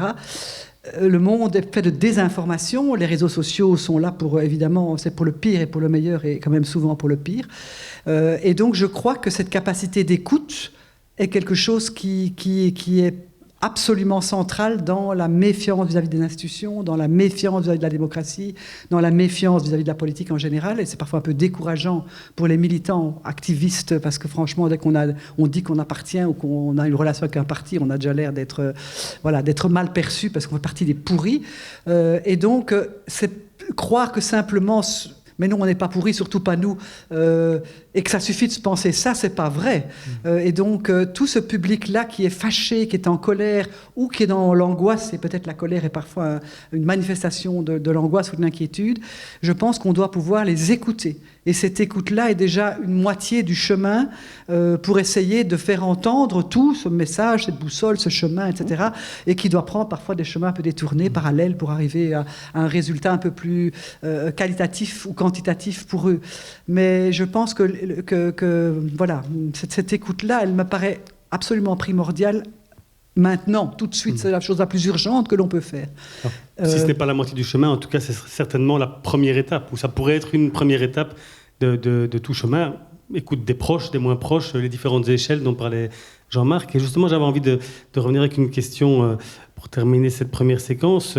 Pour garder l'espoir, pour sortir d'un éventuel sentiment d'impuissance, il faut se mettre en mouvement, peut-être en commençant par écouter. Et comme on dit, le chemin se trace en marchant. Donc, quelle serait pour toi, ou pour vous, mais d'abord peut-être Jean-Marc, la première étape, la première chose dont ça il faut faire maintenant? On est en tant qu'écologiste, souvent on pense global, on pense systémique, c'est très important, on l'a fait maintenant. Puis en même temps, il y a un moment où il faut se dire, allez, voilà le pas que j'ai envie de faire aujourd'hui. Alors, il n'y a pas une réponse unique. Il y a plusieurs possibilités de faire ce premier pas. Il y a plusieurs portes qui peuvent être ouvertes. Il y en a une qui, moi, me semble absolument nécessaire et atteignable, c'est de changer d'indicateur. Aujourd'hui, le seul indicateur qu'on regarde, ou en tout cas majoritairement, largement majoritairement, c'est le produit intérieur brut. Je sais bien que dans les institutions, là, chez vous, vous commencez à regarder de manière plus large. Et ça avance, et par rapport à il y a 10 ans, ça a déjà avancé. Mais je crois qu'il y a là quelque chose d'important pour toutes les évaluations des politiques publiques. C'est presque le complément à l'écoute, pour moi. C'est une forme d'écoute. Dont parlait Isabelle. Et qu'est-ce qu'on met là-dedans? On met la qualité de vie, donc la question de la vie en bonne santé. C'est aussi une des raisons, quand je disais terrien tout à l'heure, c'était aussi en lien avec ça. On met évidemment les dimensions de durabilité, donc d'habitabilité de la planète, c'est-à-dire est-ce qu'on a utilisé plus de ressources que ce que la Terre ne peut nous offrir en un temps donné, 1 an, 3 ans, ça dépend un peu pour telle ou telle production, et la capacité d'absorber les pollutions, qu'elles soient celles dont on parle beaucoup, gazeuses, CO2, il n'y a pas que les pollutions gazeuses, les pollutions liquides, les pollutions solides, et la Terre a une capacité d'absorption, mais il faut qu'elle puisse, sur un volume global de pollution, être en mesure de le digérer et d'encore produire des conditions pour que la vie humaine soit possible sur Terre. Et ça, ces indicateurs-là, qualité de vie, limite en termes d'utilisation des ressources et de régénération des ressources, limite en termes de capacité d'absorption des pollutions, me semblent être en tout cas parmi les paramètres les plus importants, les indicateurs les plus importants à pouvoir changer. Mais il y a plusieurs ports d'entrée possibles. Mais je voulais parce que donc, justement aux Nations Unies, on travaille pas mal sur ce qu'on appelle GDP+, donc PIB+, c'est-à-dire autre chose que les indicateurs traditionnels. Mais alors, je ne veux certainement pas... mais la construction des nouveaux indicateurs est aussi en soi un énorme chantier. Tu as cité 3 catégories d'indicateurs sur la capacité d'absorption de la Terre et sa capacité à se régénérer. Mais donc, à un moment donné, si on veut arriver à ce genre de calcul qui permet d'identifier les chemins, on va devoir mettre ça en chiffres ou en indicateurs. Et quand on met ça en indicateurs, la difficulté, c'est d'avoir quelque chose qui est mesurable pour tout le monde et partout, avec des standards de mesure. Parce que comment est-ce qu'on va garantir qu'on mesure de la même façon dans différents endroits du monde la question du capital naturel ou de l'absorption. Il faut traduire l'absorption, ce que tu dis. Bon, ici on fait court, mais il faudra le traduire dans les indicateurs. Et quand on va discuter les indicateurs, il faut évidemment que ça vaille pour tout le monde, parce que ça vaut que pour les Européens ou que pour... Donc ça doit valoir à l'échelon de l'ensemble des calculs économiques, y compris au Fonds monétaire. Quand on annule la dette de certains pays, c'est sur base, entre autres, d'un calcul de PIB qui n'est pas juste, qui est pas, enfin, en tout cas qui ne permet pas de satisfaire aux besoins des populations. Et donc, si on doit avoir cette discussion, c'est là qu'on va s'engueuler, évidemment, c'est sur les indicateurs. C'est là qu'on va devoir définir la standardisation et les indicateurs et la vérification des indicateurs, si je peux dire, pour être sûr que tout le monde mesure de la même façon. Et ça nous ramène, par exemple, à la discussion. Je ne veux pas être ici dans le pessimisme, absolument pas. Je veux être au contraire dans un grand pragmatisme entre le chemin, la boussole et les principes, et puis quel chemin emprunte-t-on? Et Guterres lui-même est en train aussi de s'interroger sur comment est-ce qu'on fait avancer. Il a d'ailleurs programmé pour, je crois, octobre, un truc qu'il a appelé le sommet du futur, dans lequel il y a cette question, dans lequel il veut d'ailleurs instaurer un truc sur le temps. Donc il voudrait créer un envoyé spécial sur le temps. Bon, c'est pas parce qu'on a un envoyé spécial que tout va aller mieux. Le bouquin de Jean-Marc. Mais oui, je ne sais pas. Mais en tout cas, cette réflexion existe. Ceci dit, elle est portée. Bon, M. Guterres est plutôt un type bien, c'est un Européen, c'est un homme qui vient du même monde que nous, c'est un Portugais. Voilà, je ne suis pas sûr que les Chinois partagent exactement la même logique, enfin, de nouveau. Et donc, on va devoir construire quelque chose où on doit mettre la barre très haut au départ pour que l'on puisse avoir in fine des indicateurs qui soient suffisamment satisfaisants. Parfaitement, ils ne le seront jamais, mais qui soient meilleurs, nettement meilleurs que ceux que nous avons aujourd'hui. Alors juste une autre porte d'entrée, comme ça j'en ai cité deux, mais parmi une panoplie, qui elle, je pense, elle aurait plus facile, moins négociée, c'est de reconnecter et de se reconnecter avec la nature. Il y a moins d'indicateurs, moins de négociations nécessaires pour voir que tout le monde a les mêmes paramètres, c'est tu prends plus de temps dans la nature. Et ça, c'est une porte, moi, je pense, ouverte vers beaucoup de changements. Et ça a été vécu par pas mal de gens dans la période Covid aussi.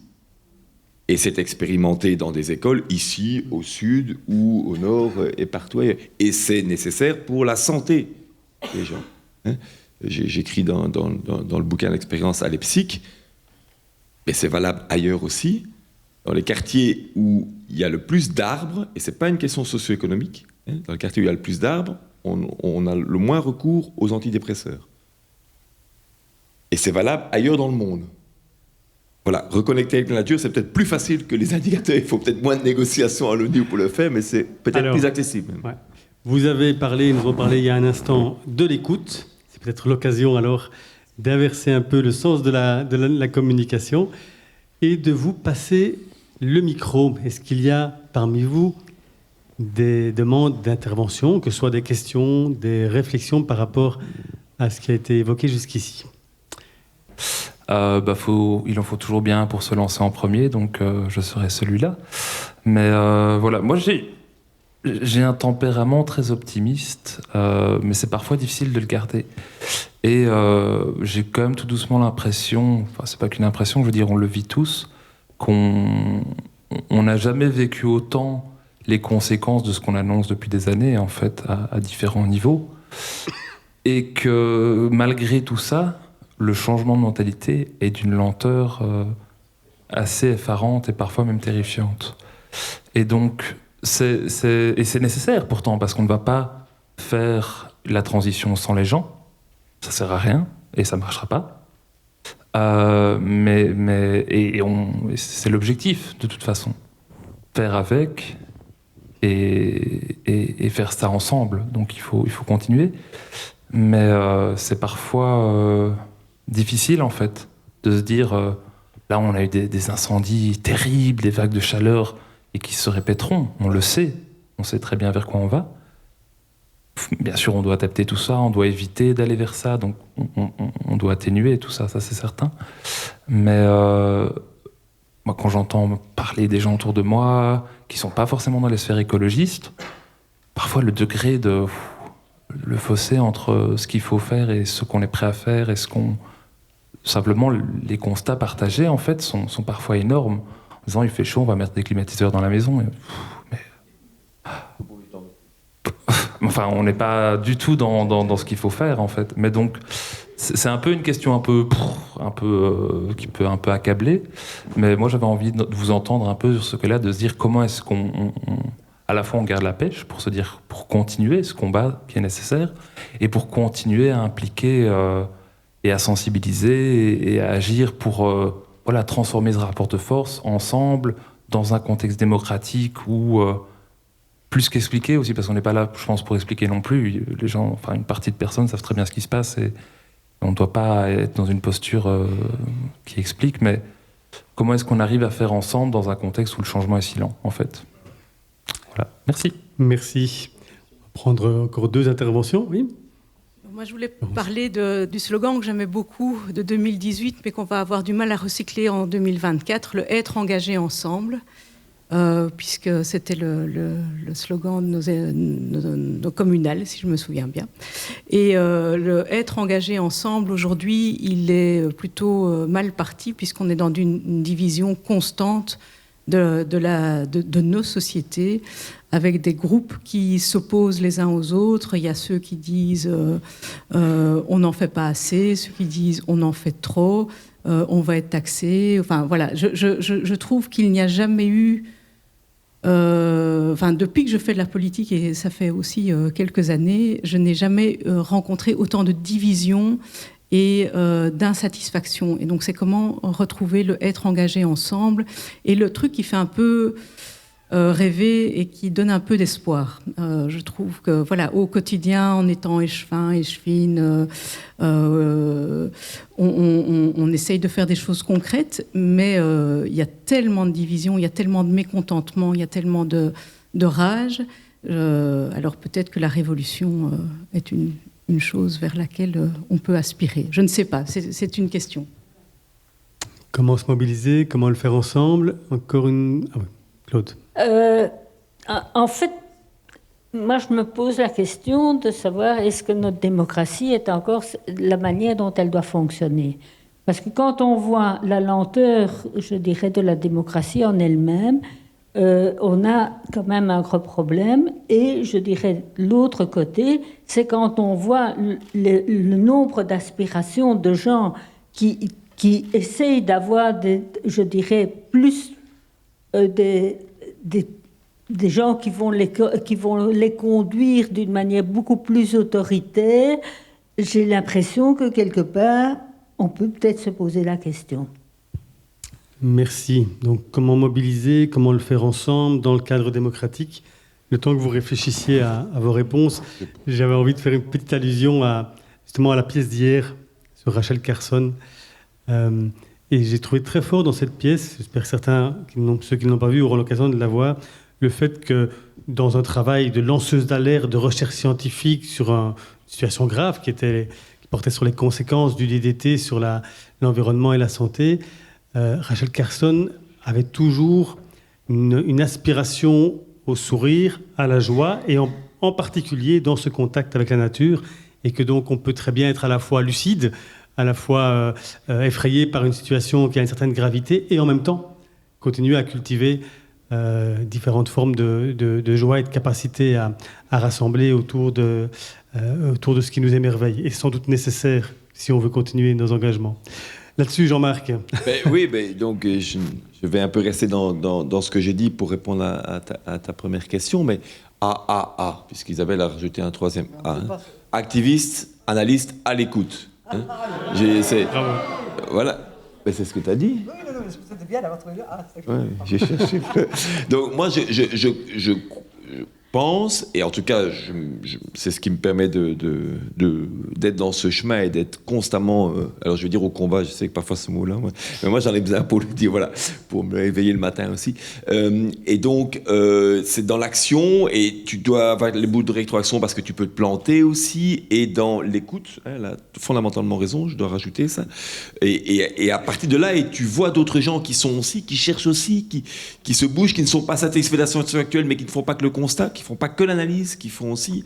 Et puis, le chemin en lui-même devient aussi une manière de vivre autrement. Hein, et d'être, je pense, dans un aspect de qualité, alors, plutôt que de quantité. Je ne suis pas sûr que ma recette soit universelle, mais je sais que beaucoup, alors ça j'en parle un peu dans le bouquin aussi, qui ont traversé des phases d'éco-anxiété profonde, sont repartis par de l'activisme, mais parfois localisé, parfois sectorialisé, hein, plutôt que le truc global. Et alors, Laurence,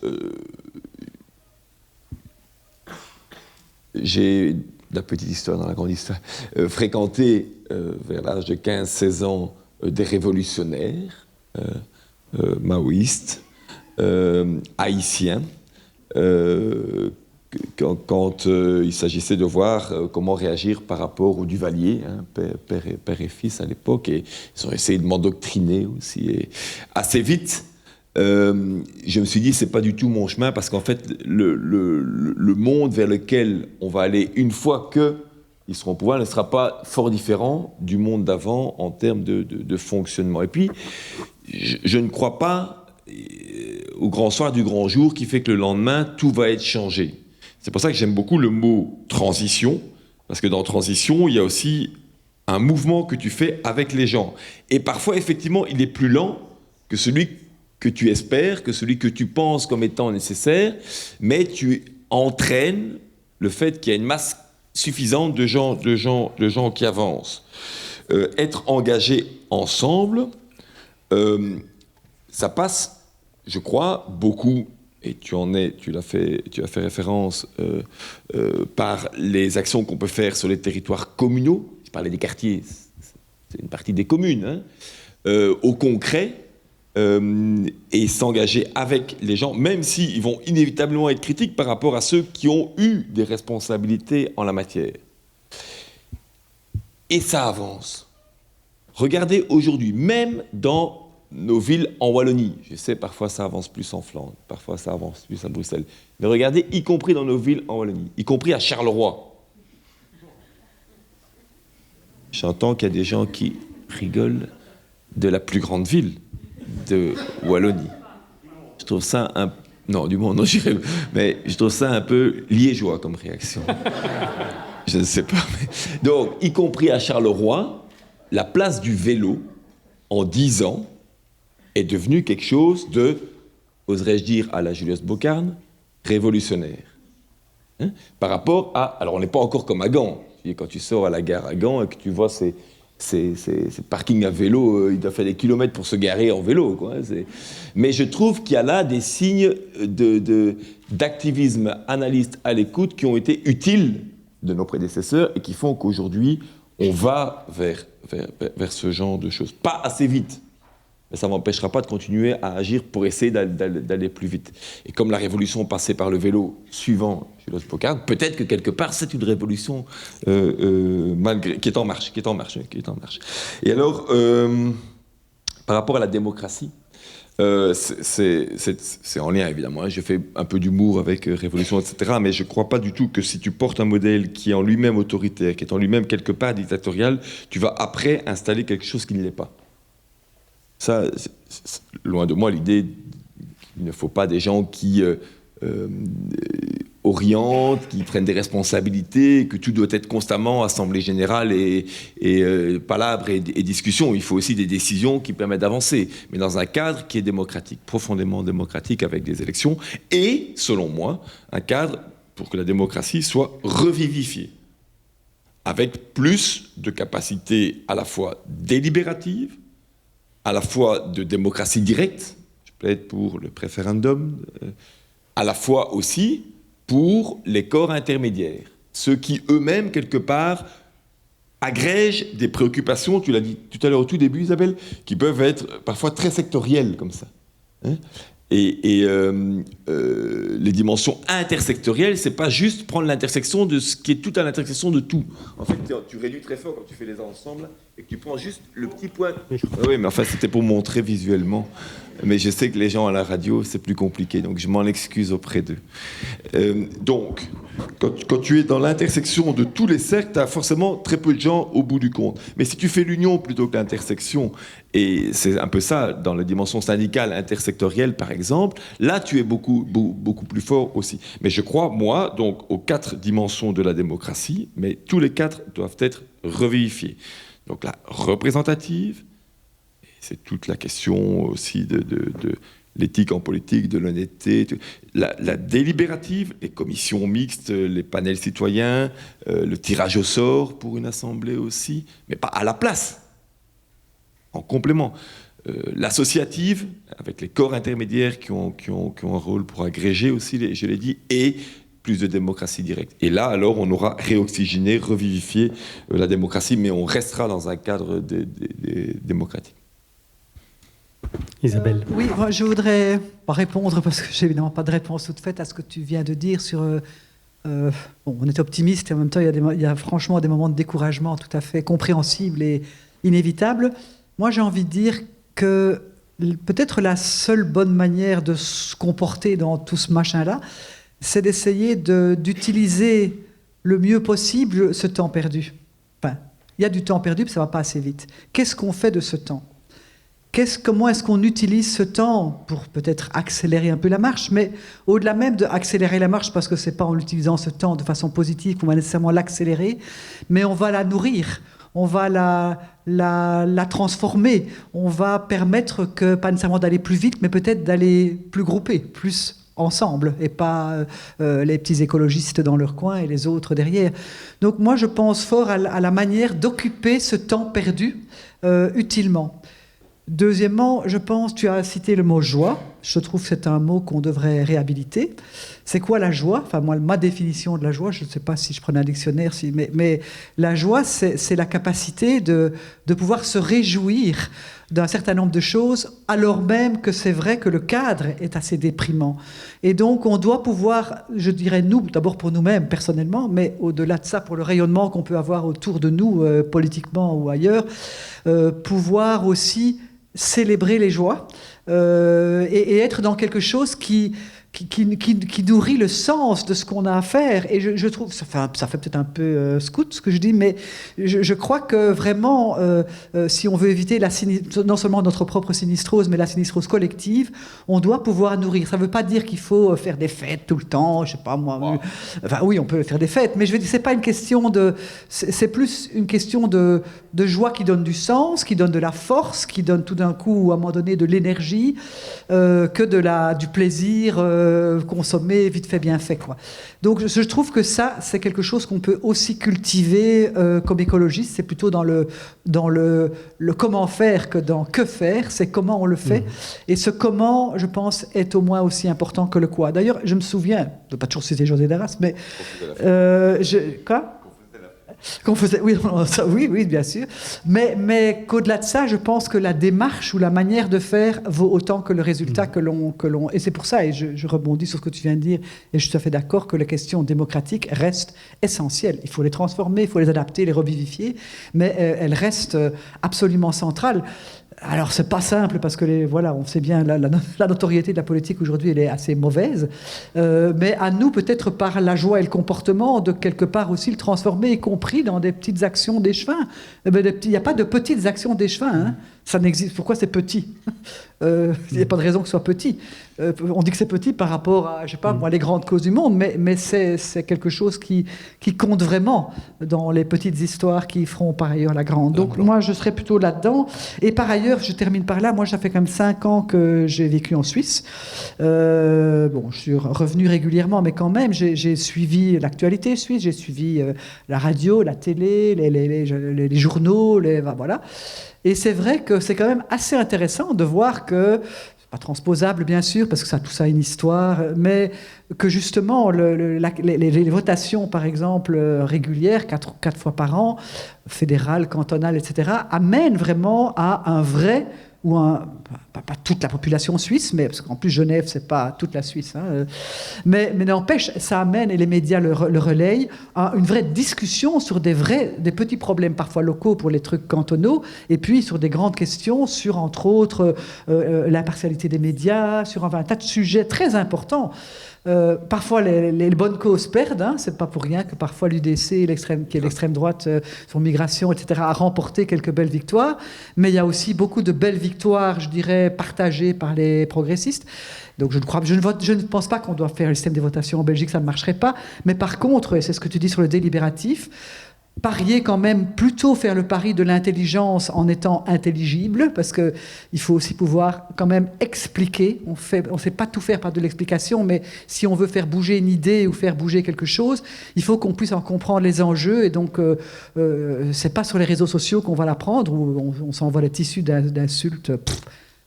Basta, tant pis, c'est pas là que ça se passe.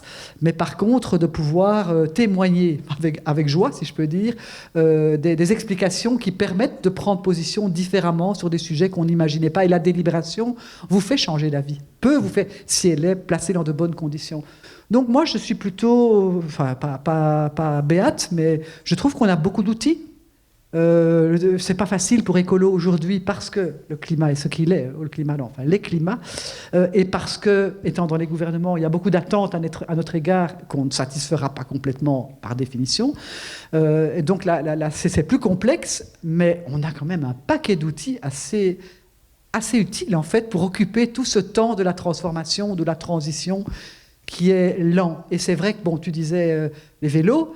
Je disais l'autre jour, en 99, quand moi j'étais ministre, José Darras plantait la première éolienne en Wallonie.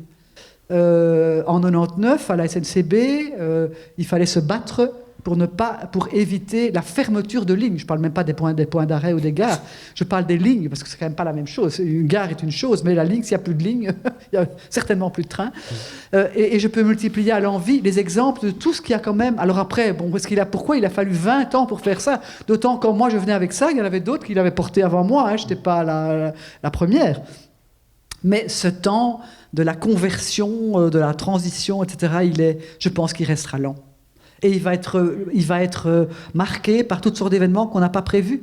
Quand on fait des plans à 2050 et qu'on dit qu'on va diminuer les émissions de 65% en 2050, franchement, qui avait prévu le Covid, qui avait prévu la guerre en Ukraine?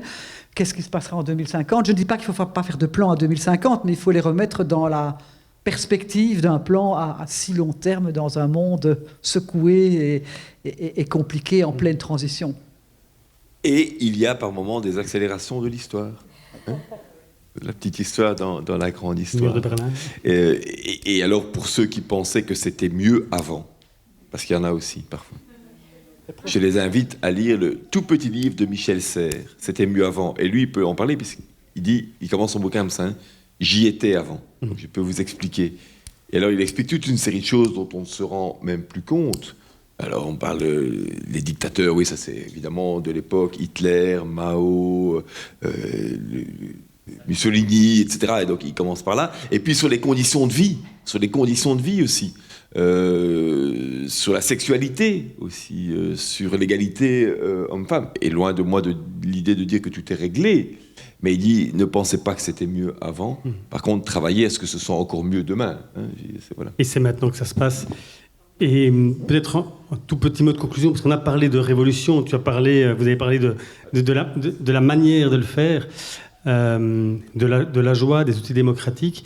Les premiers statuts d'écolo mentionnaient cette phrase gandhienne, la fin est dans les moyens comme l'arbre est dans la graine. Et donc la manière avec laquelle nous le faisons maintenant est au moins aussi importante qu'une finalité finalement qui va toujours s'éloigner. Et en écoutant Laurence parler de révolution, j'avais en tête, vous connaissez certainement, Tintin et les Picaros.